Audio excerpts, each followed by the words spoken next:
Hey there, I'm on again with Ben Zion. And how Hey, are you doing today? pretty And good. Pretty good. Good to see you, John. anybody remembers, he is the United States Transhumanist Party candidate for 2020 for president. Mhm. Uh, Wanted to have him on, see how he has been doing through the COVID-19 epidemic, and also how his campaign has been going. Uh, so how have you been holding up personally? Pretty well. Pretty well.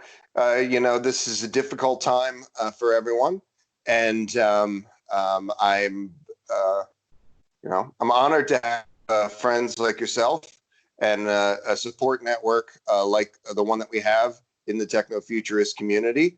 That's really been a source of comfort in these times because we shouldn't just write this off. We are going through something right now, and we're seeing even just within the last 48 hours, China, a country that was over this first wave pretty clearly over this first wave is now getting hit by a second wave. We're seeing this in South Korea and other places as well. And we are going to, this is not something that's going to simply pass in a matter of hours or days or even weeks. And we're all feeling that.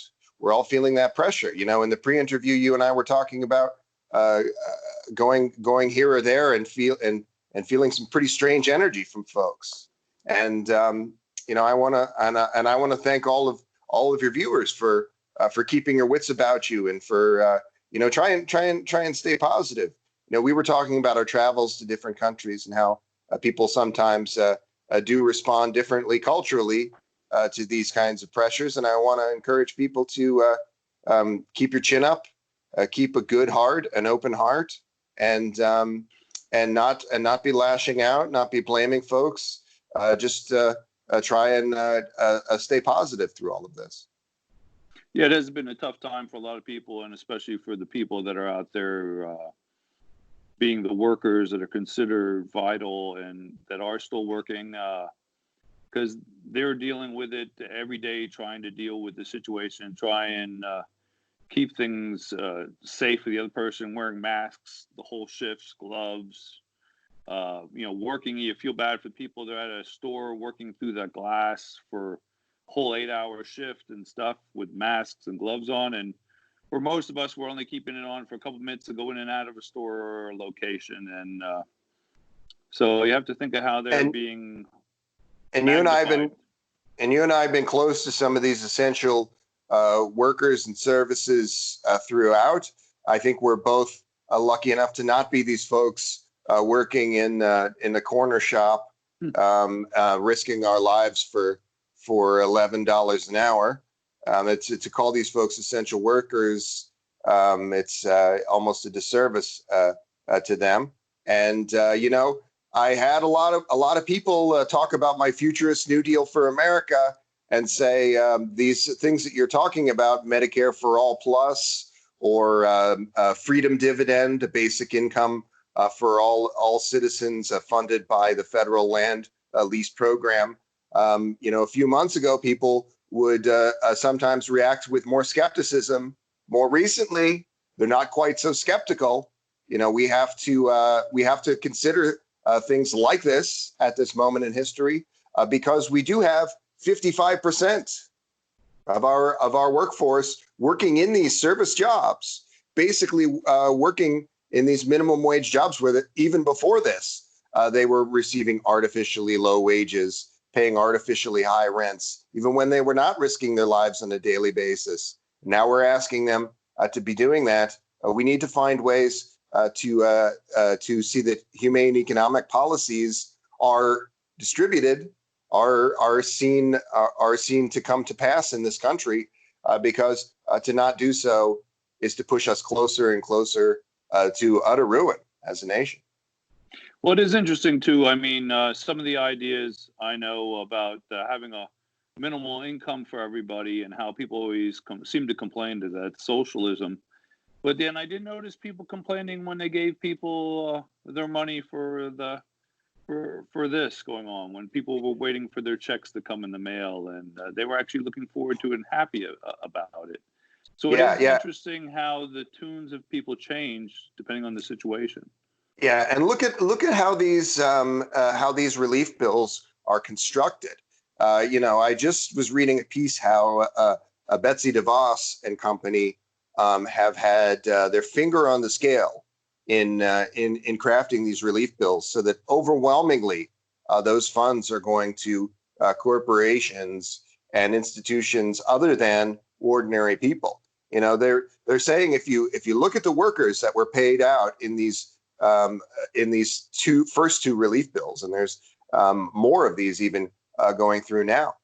This every worker in the United States, if it was just distributed among workers, would have received $24,000. But instead, a fair number of workers received $1,200. So 5% of those funds actually went to the people. The other 95% literally are going to grifters and people like Betsy DeVos. And the numbers that we have for my middle class freedom dividend said that we could have funded this basic income like my $1,000 a week for all adults with those same $1 trillion, with the same number of funds, by cutting a few other programs that would have been redundant as a result. So we're doing a pretty poor job in this country of using our resources, and nobody's batting an eye at those many trillions of dollars being spent. Economic conservatives aren't really voicing concerns, and those people, those bright folks who are concerned about socialism, aren't really voicing those concerns. But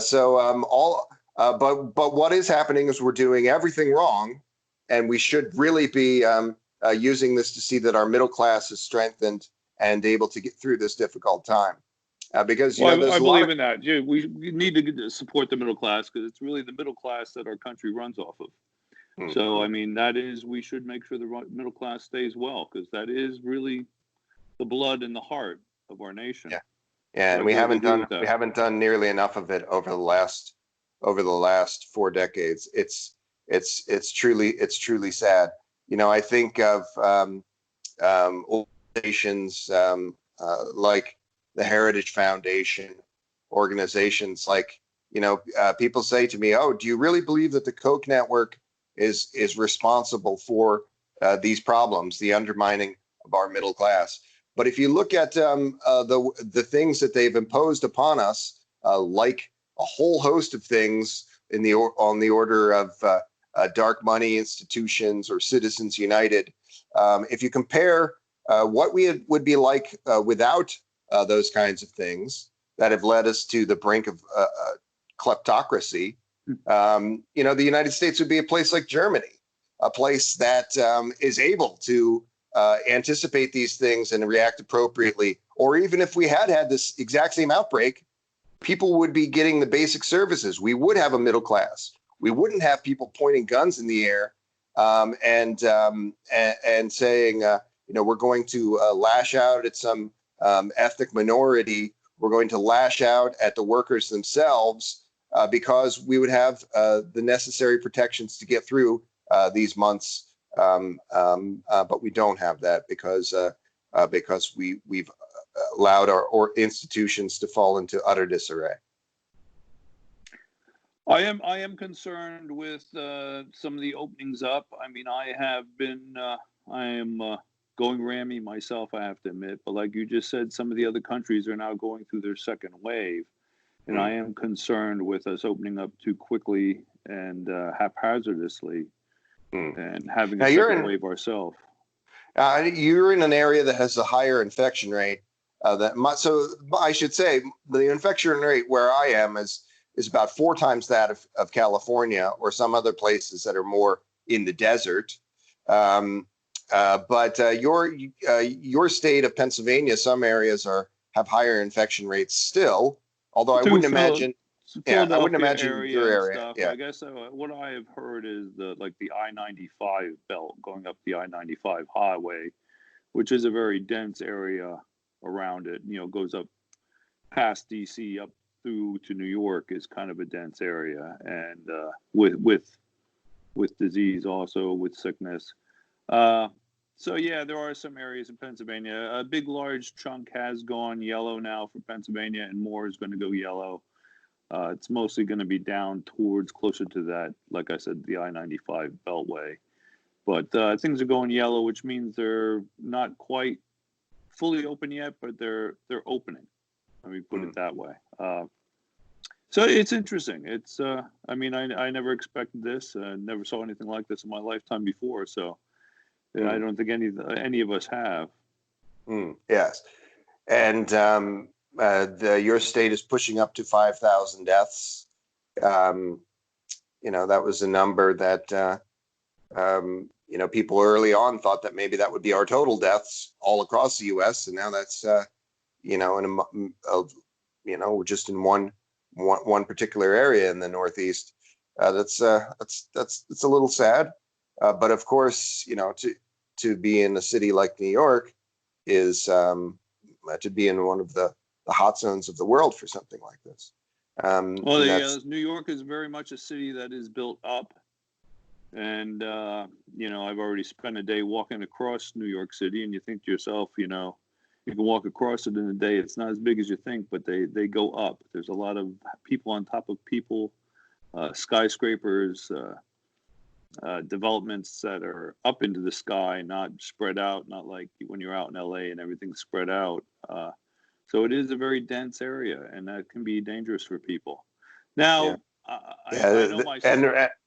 And right now they have 1,300 deaths per million in the greater New York City area across New York, New Jersey, a little higher than that in New York City proper, and a little higher than that still in Queens. And that's as high, Queens, that's as high of an infection rate as any place in the world right now. And it's pretty scary. It's a high density of people for square foot, for square mile. I mean, it just is. I mean, I don't know. That's the issue with having that kind of a density. One thing though, a lot of times now that we're in this kind of a situation, I know you've still been having meetings. I haven't been able to get on all the meetings with you. I'd like to, because I am still working. I'm working at home for one job and out doing others. And but now. I know this weekend, I guess you have been endorsed by a second party, I believe. Would you want to tell us something about that? Sure. Yes. So the Reform Party in the United States, a formidable organization, has invited me to be a part of their upcoming convention. Their national convention is going to be occurring on June 13th, virtually, of course. It was to be occurring in the same area that we've said, in the greater New York City area, but that is now gone virtual. So, but I'm happy to be invited in any event, and I'm looking forward to that. And there's a lot of synergy there between the techno-progressive causes that I've taken up and what they are trying to do. So I'm very pleased to bring our message to the masses through this organization. And yeah, it was actually came as a little bit of a surprise. I had discussed this with the organizers of that party to some degree, but I wasn't expecting that invitation. I wasn't expecting that endorsement, as you said, on our show. So I was pleasantly surprised and flattered. We've been doing some other good work since you and I have last spoke. I know but I'll say for the benefit of our viewers, we have a proposal that's going to the Argentine Congress for the country of Argentina, but it's actually specific to the city of Buenos Aires.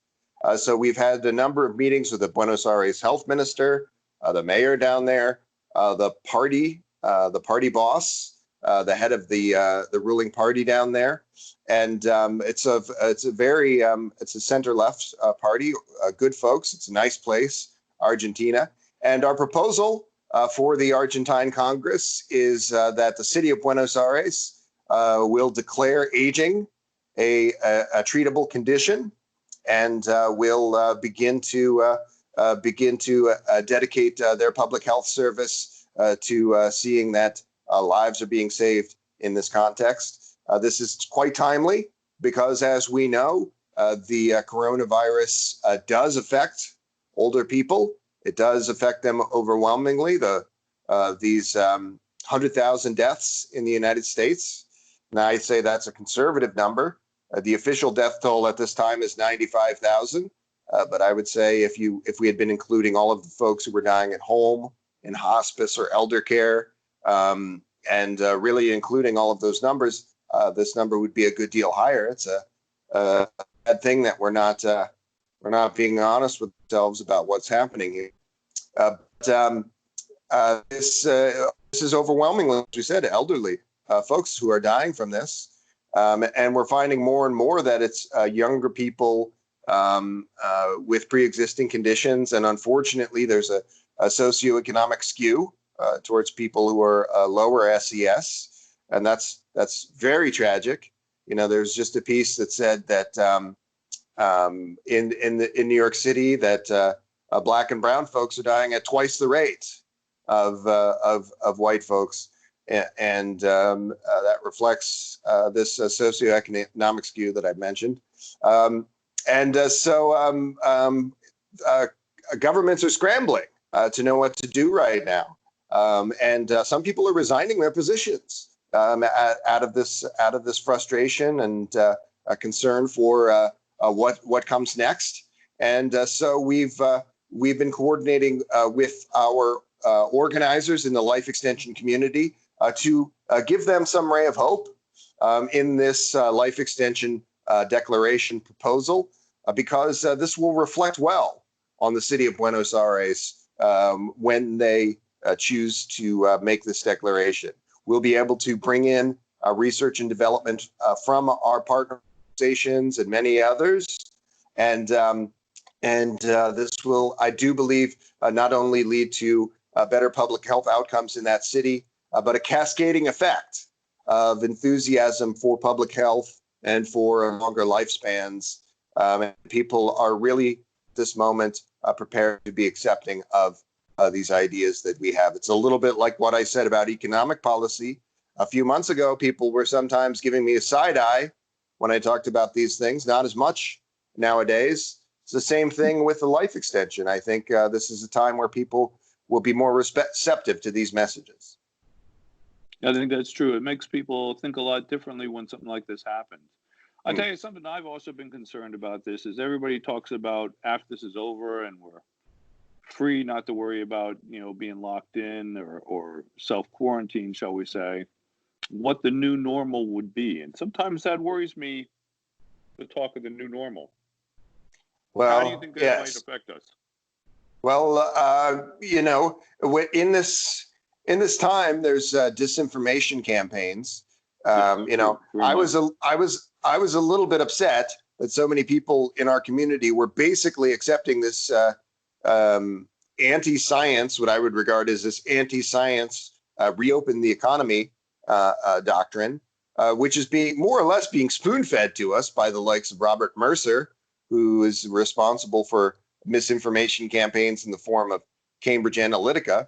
And for every Robert Mercer that is more or less a household name, there were dozens of other organizations doing this sort of thing. No one has really been held responsible for those misinformation campaigns.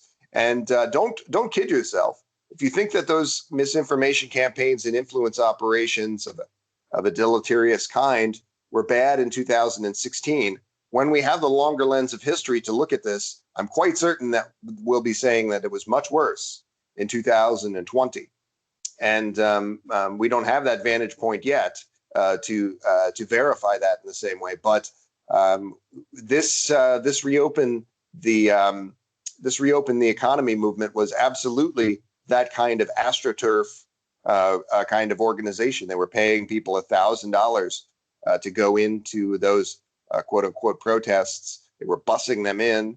And all of this was a part of a set of strategies on the part of those same people who have worked so hard to keep those wages artificially low and to keep the conditions such in the United States where we don't really have a viable middle class.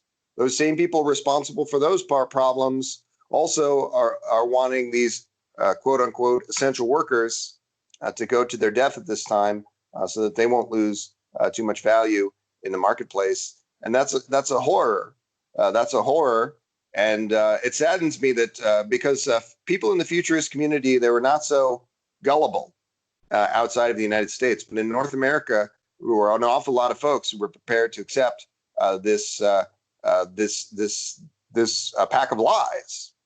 And we owe it to ourselves to be a little bit better. You know, I've had some dealings in recent weeks with the United States Science Party also, and our friends in the international community, the Australian Science Party, a very good affiliate there, doing very fine work as getting folks in office and getting legislation passed.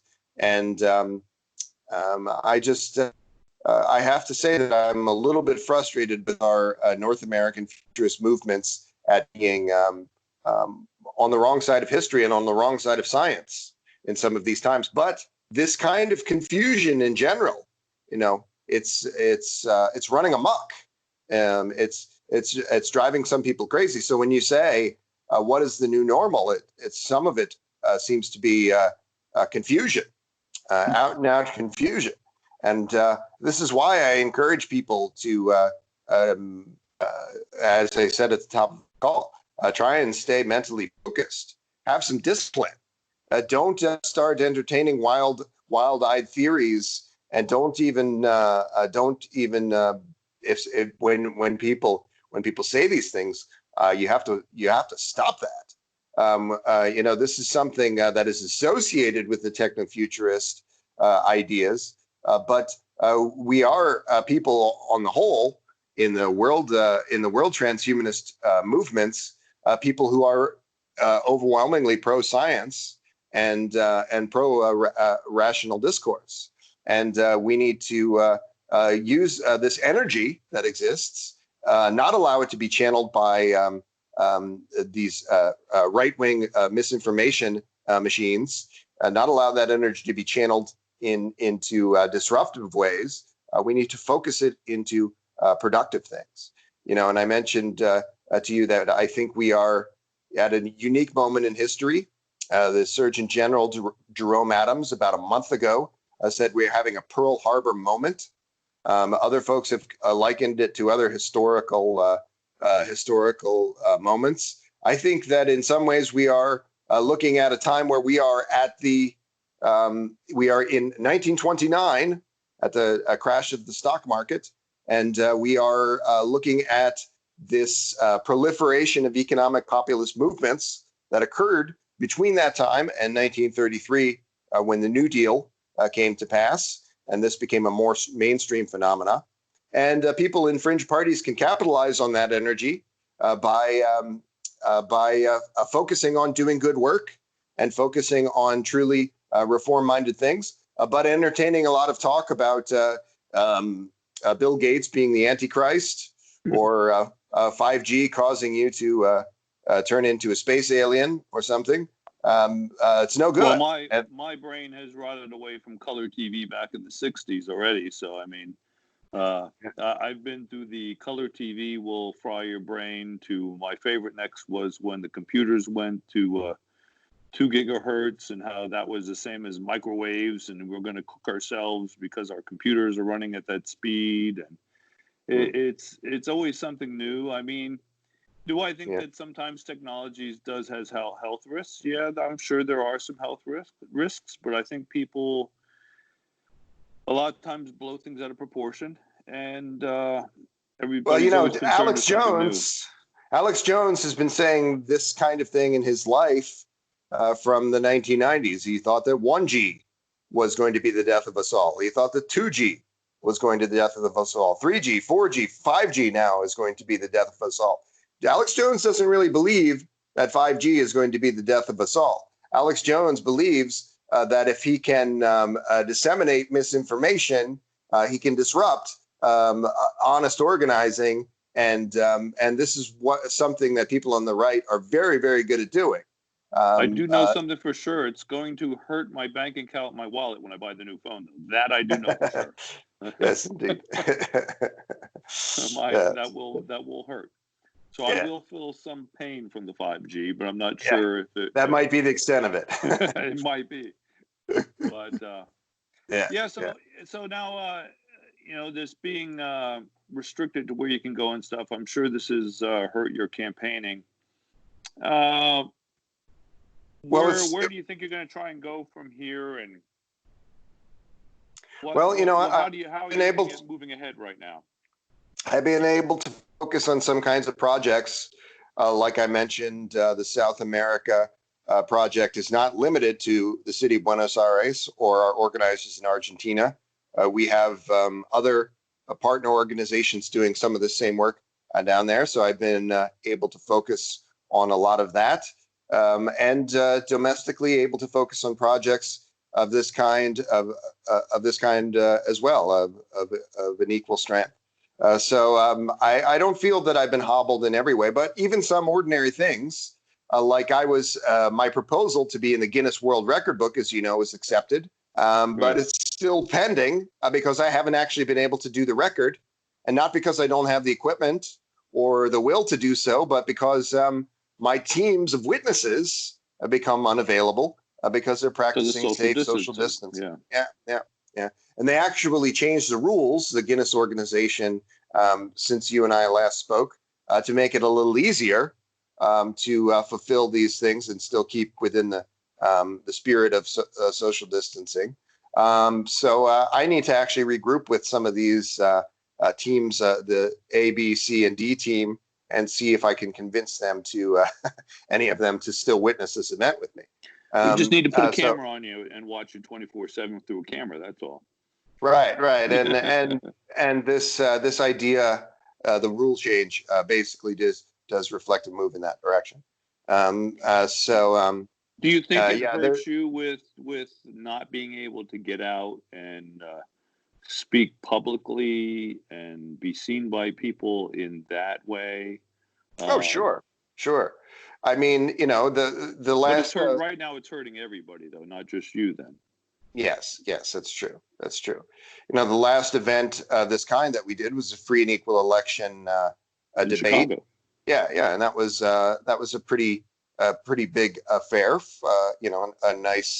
A nice thing for our organization to be invited